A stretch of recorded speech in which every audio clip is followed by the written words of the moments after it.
welcome back to my channel. This is Ayosimi, your friend, and here today we are going to be talking about how to obtain a job in the UK as a nurse and a lot of other things that are involved in getting a job and working in the UK as a nurse. So in case you haven't already, please like, share and subscribe to my channel. So let's get right into the video. To get a job in the UK is not complicated. At the same time, it's a little bit complicated. Do you know why? Because see, there are loads and loads of jobs for nurses in the UK, but you have to know where to get them. The UK has 4 countries. It has England, it has Wales, it has Northern Ireland and Scotland.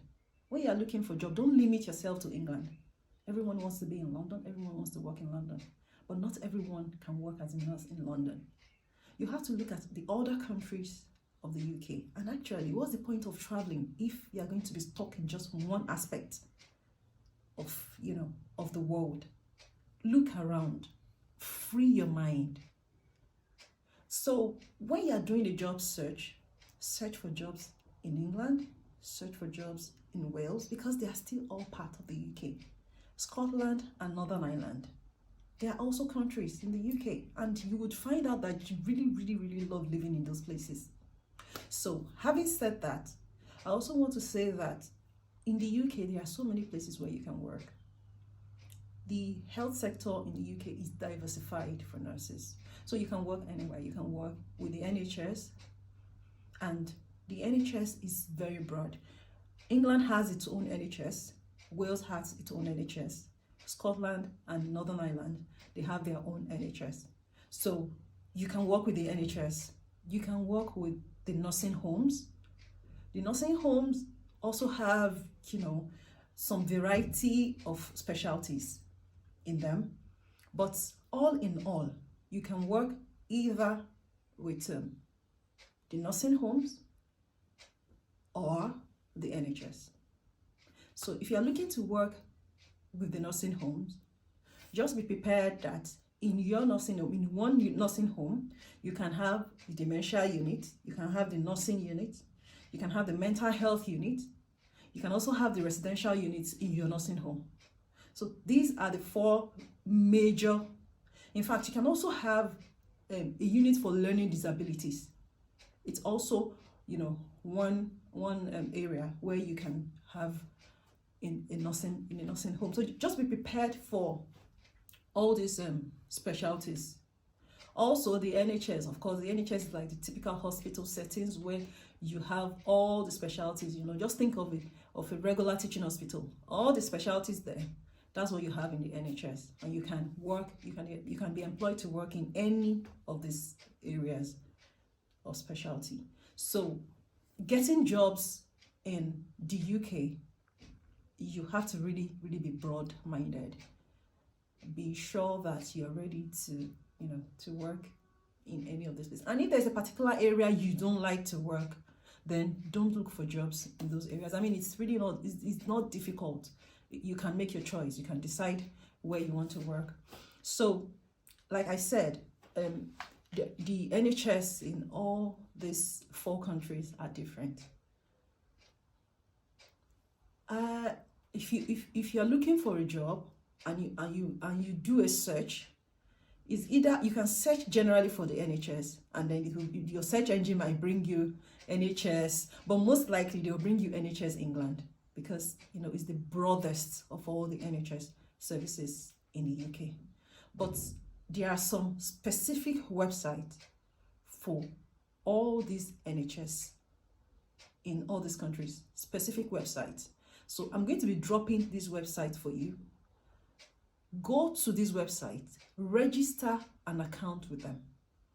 That's the easiest way to get a job with the NHS. NHS England, register an account with them, and then it makes it easy for you when you are applying for multiple jobs. When you're applying for multiple jobs, then you are able to just use your existing application. It saves your application. So just use your existing application to apply for all the other jobs you want to apply for subsequently. So you register with NHS England, NHS Wales, the Northern Ireland NHS, they call them the HSNI. HSNI, that's their own NHS. They don't really call them NHS. It also give you that website. So these places, you can just go there, register an account with them, and then it helps you to register to apply for jobs, depending on where you want to apply. Now, working in the NHS and working in nursing homes, they are different, really. They are two different things. And you may be like, I get a lot of questions about which is better. Is it better to work with the NHS or is it better to work in the nursing homes? Well, I really can't say one is better than the other. It just depends on your motivation. It depends on what you want as a person. It depends on the reason you are coming to the UK. And then it depends on your long-term professional goals. It depends on your age. The age at which you are coming to the UK.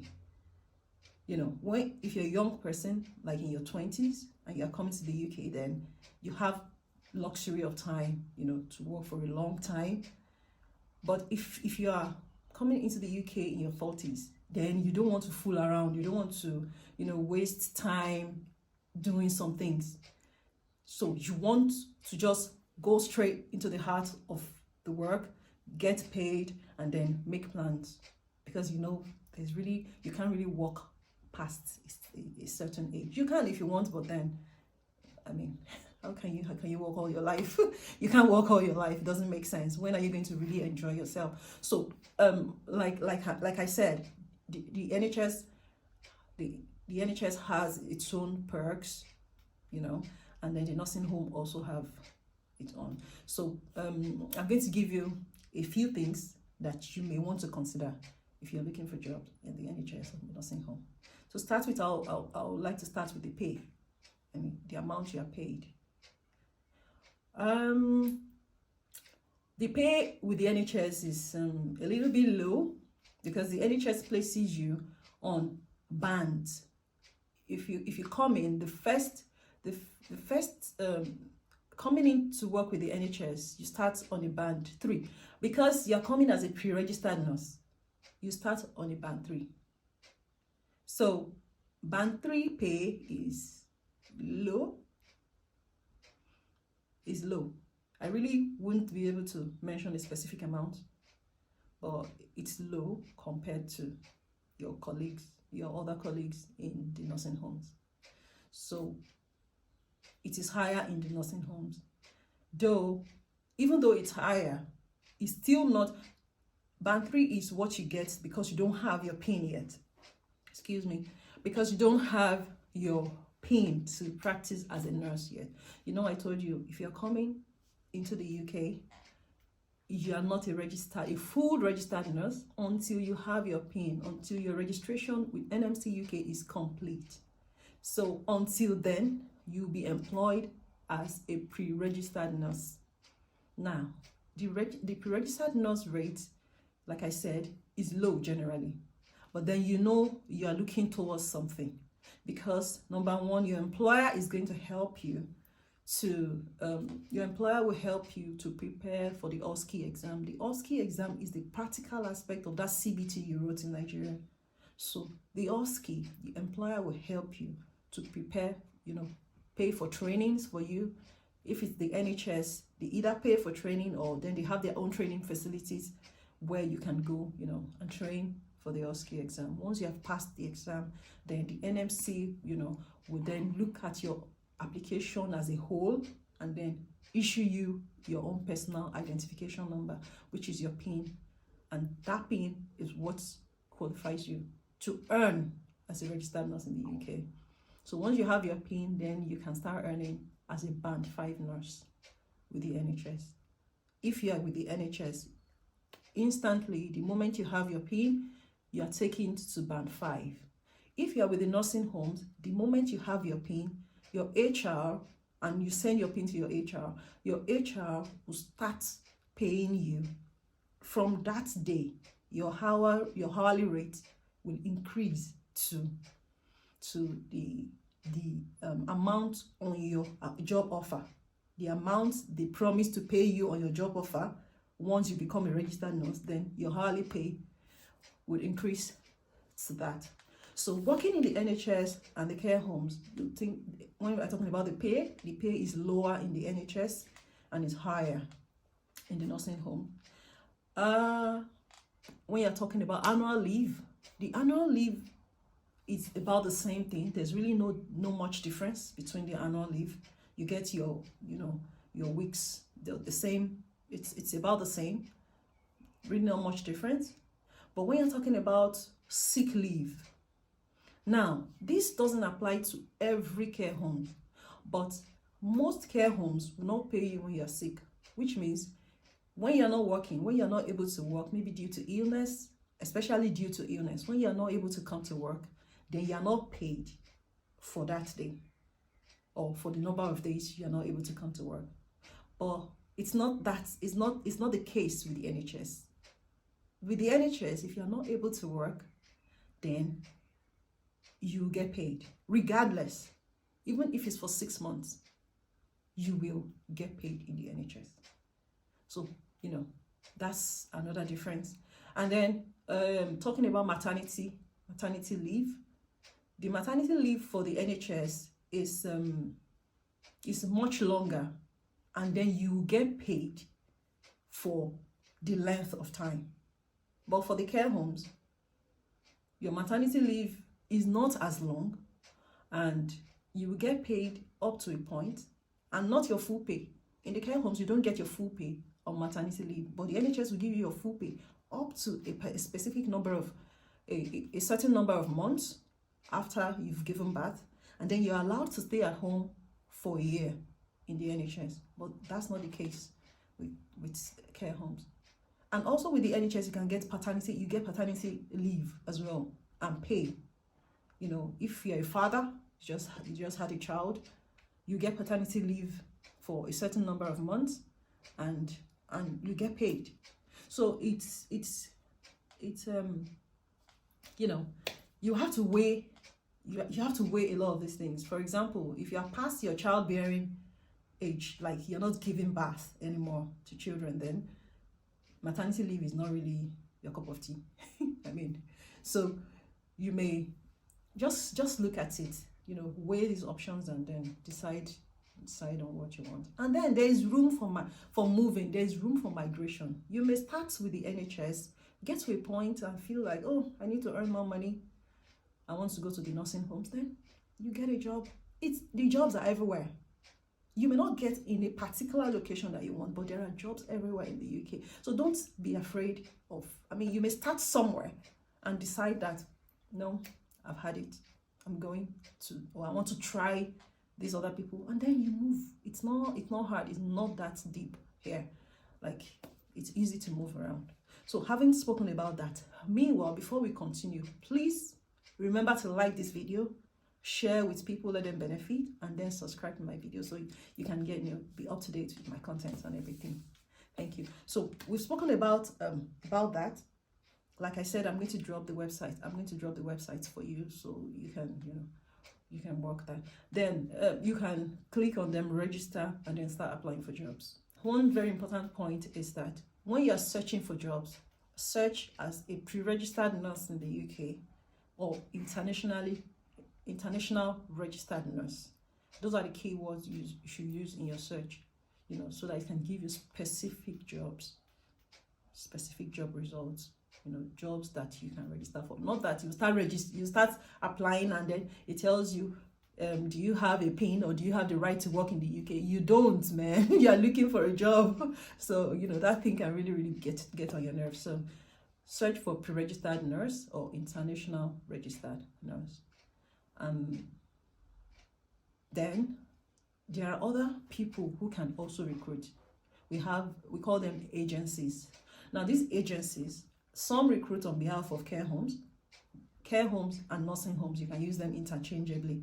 So some recruit on behalf of care homes, while some recruit on behalf of the NHS. So these are agencies. They're like middlemen. You don't pay them, but they know how they get their own remuneration.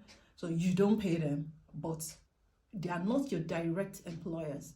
They are employing on behalf of the care homes, the nursing homes, or the NHS. So when you are dealing with these people, just know who and what they are and their roles, and the limitations of their role. You can't be negotiating salaries with an agency, really. So they will just tell you, okay, we'll talk with the employer, and so that's that about agencies. So these people can also recruit. They can recruit you from Nigeria.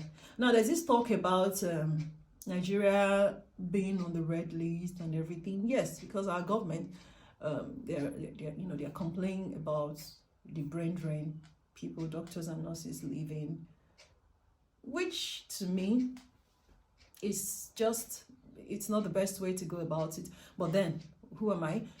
So the most important thing right now is that yes, Nigeria is on the red list, but people are still getting jobs. People are coming in every day.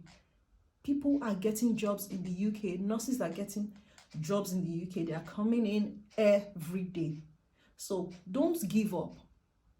Like I was telling some of my friends, I applied for over 50 jobs and eventually got 2 jobs interview, and I got both jobs. So I had to decide which one I wanted.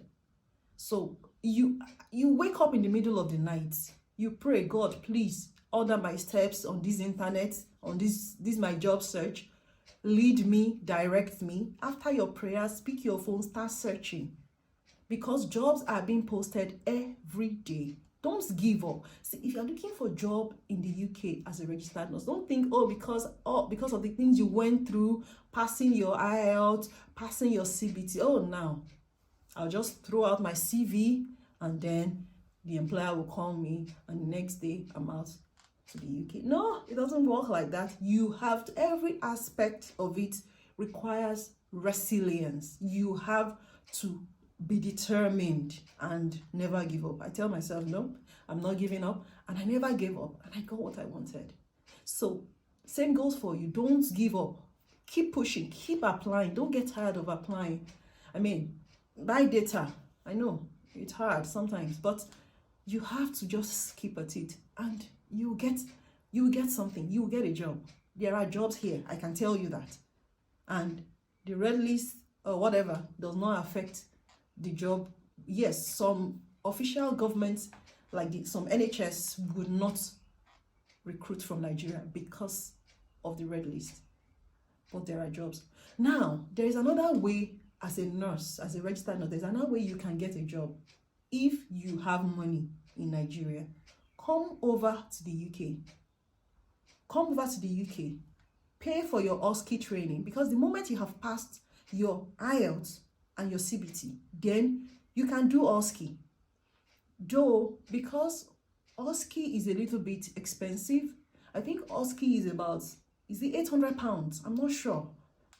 I think OSCE is around that. I'm not sure, between £500 or £800.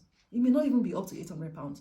Now, because of that, and when you are employed, your employer pays for your OSCE. The NHS pays for your OSCE. The nursing homes, once they employ a pre-registered nurse, they know that they are going to pay for the person's OSCE. So that's what happens when you're employed. But see, if you realize that you have the money, you can come to the UK. Then come to the UK, apply for your OSCE exam. Because I know people who did their OSCE, who paid for their own OSCE. They are not Nigerians though, but they paid for their own OSCE. And then after they passed, they started looking for jobs and they got. When you are here, it doesn't matter where the red list in your country doesn't matter anymore. You are here, but just make sure you are here legally. Make sure you are here through the legal means, because no employer will employ you without, if you're not here legally. So the thing is, bring yourself over, apply for training, OSCE, pay for OSCE training. There are OSCE training avenues everywhere. Pay for OSCE training, do your OSCE. Once you have passed your OSCE, then just finish your registration online. I mean, that means you've had most of the requirements for NMC registration, and just submit everything. Within a few weeks, the NMC will get back to you. It means then they send you your PIN. Once you have a PIN, it's a total, it's a totally different ball game. When you have your PIN, then you're a registered nurse. You will get a job. easily. And then when you're in the UK, of course, you would get a job easily. So that's also another way. You don't really have to, if you have the money, you don't have to stay in Nigeria and be looking for a job, looking, and then you're not getting anything, you're discouraged. No, if you have the money, come over, do your OSCE and get your PIN. And then that's a different matter. So having spoken about these things, if there are any questions you have, please drop them in the comment sections. I'll respond to them. I may do another video to respond to all the questions if I can't, the time to respond to everyone one by one. Maybe a limitation, but just ask your questions. I'll respond. And thank you very much for listening and for watching. Don't forget to like and share this video, and also subscribe to my channel, and then it gives you a notification of when the next video drops. Thank you very much. Bye, and see you again.